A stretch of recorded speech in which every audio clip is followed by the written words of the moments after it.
Like you can touch me, like this. It's nothing, okay? It's my burn. Just like this. Our sound recordist, Simi, was skeptical at first.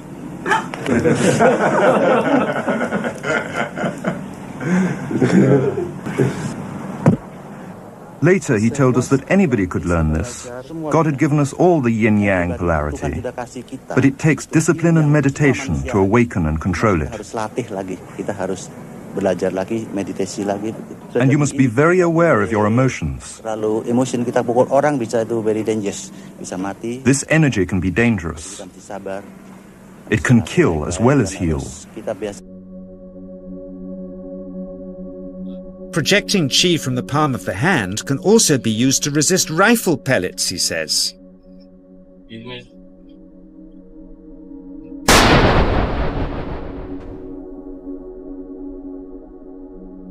What you have just seen is not a scene from fiction.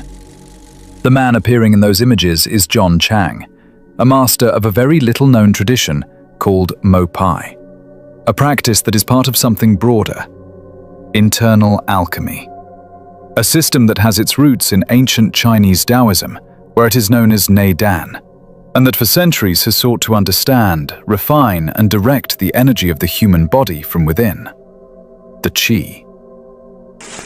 Then he asked for our newspaper.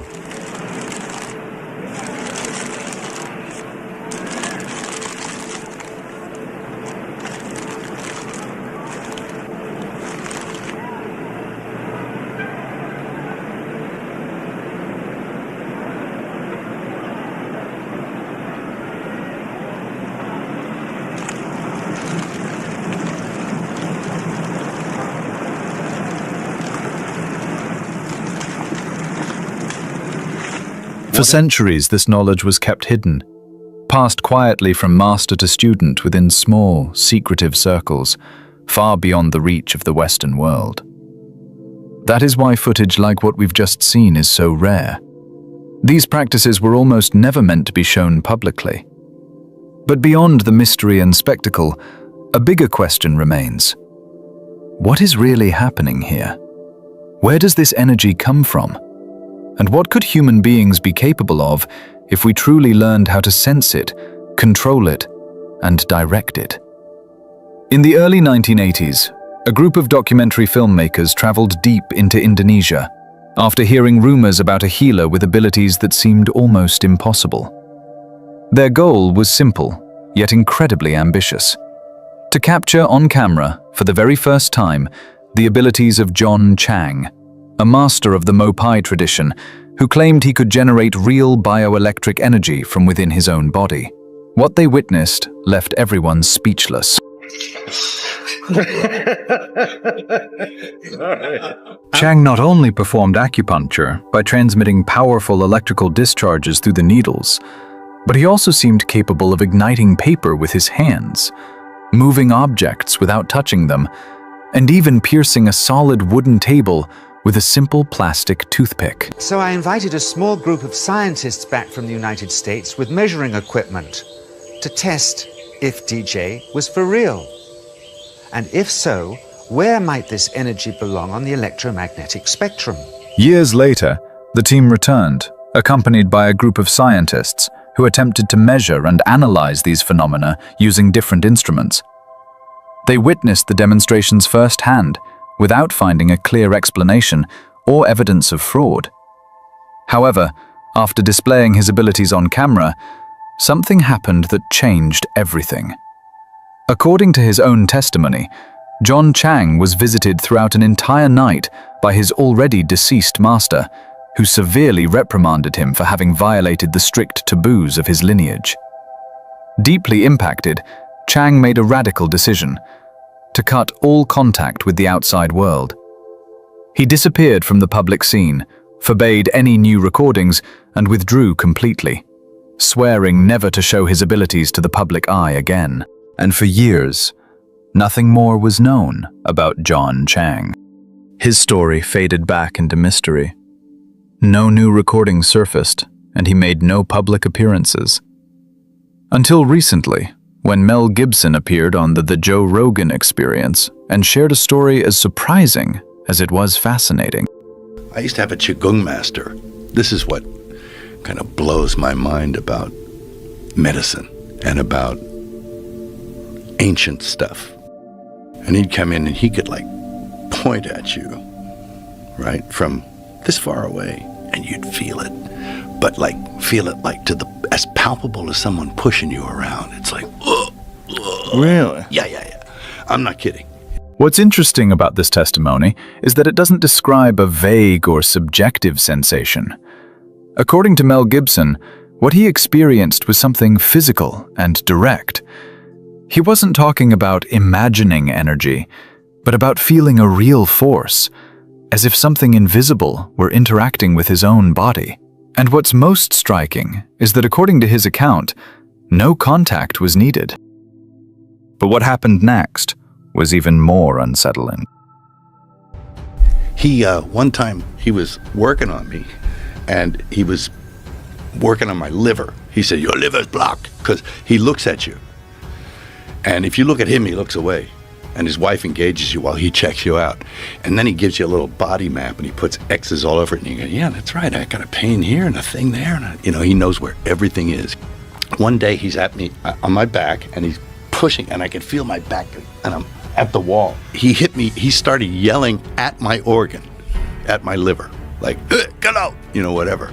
And I went up the wall and there was like 8 inches of air under my heels. And I was up the wall. And I was like, whoa, and I came back down. It freaked me out. There are others like it. Oh, yeah, he's not the only one. He learned it from somebody, and I think he imparted some knowledge. To truly understand what we are seeing in cases like that of John Chang, or in the experience described by Mel Gibson, we have to stop thinking of qi as something mystical and start seeing it as what many traditions describe: a universal force. The ancient Taoists sought to uncover the origins of life and existence. Through centuries of external observation and internal introspection, they came to the conclusion that all forms of life were founded on a single principle, a kind of energy that animated them. For the ancients, qi was not just something that circulates within the body, but the energy that fills and sustains everything that exists. This principle is explained in Taoism through what is known as the 3 powers, or Sansai: heaven, earth, and human. The qi of heaven refers to the forces that act from above: the light of the sun, the influence of the moon, natural cycles, and even the radiation of the stars. Everything that, in one way or another, conditions life on Earth. The qi of Earth, on the other hand, is related to the planet's magnetic field, the energetic currents that run through the ground, and the invisible patterns that structure the environment in which we live. And finally, there is the qi of human, your energy, a dynamic system that is in constant interaction with those 2 forces. From this perspective, the human being is not an isolated system, but a point of connection between heaven and earth, a living bridge. And this is where everything begins to make sense. What science today describes as bioelectricity could simply be a modern way of understanding that same phenomenon: a flow of energy generated through breathing and nutrition, but which, according to these teachings, can be directed by something even more powerful: the mind. That is why, when someone learns to cultivate qi, they are not doing anything supernatural. They are learning to regulate their own system and optimize that internal flow so that the body can function in the most efficient way possible.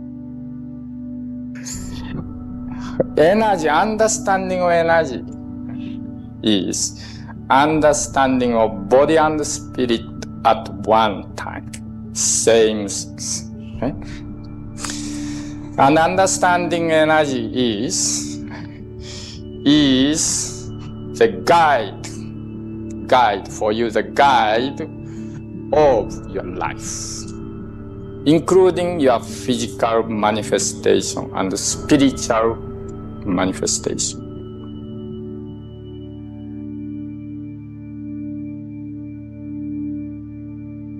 If qi is the energy that connects heaven, earth, and the human being, the question becomes clear. How does it function within us, and how can we improve its quality and flow? The ancient Taoists explained it simply. Everything in the universe moves between two opposite and complementary forces, yin and yang. This ancestral symbol is not just a philosophical idea, it is a map of energy in action. It represents the moment when the original unity divides into two fundamental polarities, positive and negative, and shows how this duality shapes everything that exists, including the human body. The human body is not just matter, it is the visible manifestation of something invisible, energy in motion. It is a living, dynamic system organized around a central axis, the spine. Along this axis, the Taoists identified three main energy centers known as Dantian, or fields of the elixir: the upper, the middle, and the lower. The upper and lower centers form a fundamental polarity within the body. The upper Dantian, located in the head, is associated with consciousness, perception, and subtle energy. The lower Dantian, located in the abdomen, is considered the center where energy accumulates and is stored.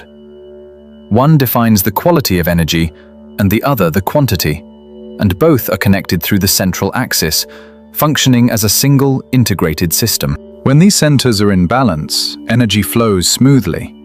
The body responds, and the mind stabilizes. When the balance is broken, however, energy begins to scatter. This is where ancient wisdom meets modern understanding. The body can also be seen as a living electrical system. Each cell functions like a tiny battery, generating energy from oxygen, from food, and from the way we breathe. The body is in constant renewal. Millions of cells die and are born every day. The quality of this process depends largely on the energy available and how it circulates within us. This is not an abstract concept. It is part of everyday life. Internal medicine. Since ancient times, Eastern traditions, Taoism, Buddhism, and Hinduism have conceived the body as a sacred laboratory, a microcosm that reflects the universe. While the West considers consciousness a byproduct of matter, the East teaches the opposite. Consciousness shapes form within us. Every thought and emotion has a direct effect on the flow of internal energy. Fear, tension, or anger block qi. Calm, gratitude, and love restore it. Our consciousness acts as a quantum observer, collapsing infinite possibilities into the concrete experience toward which we direct our attention. Therefore, training the mind is also training energy. Each deep breath, each focused thought, each conscious act becomes a form of internal alchemy, a refinement in which the dense transforms into the subtle and the material into the spiritual. Science calls it coherence. Taoism calls it harmony. And in both cases, the result is the same. When energy flows freely, the body heals, the mind clears, and the spirit rises.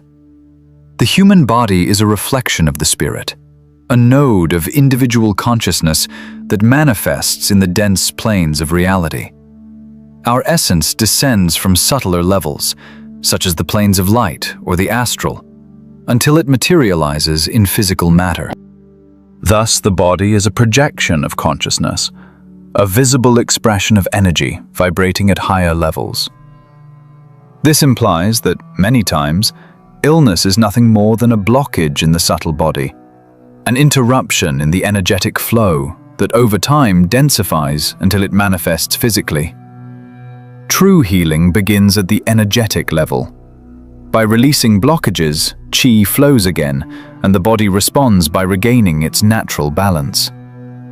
The flow of energy between the Dantian constitutes the heart of Taoist internal alchemy, Neidan.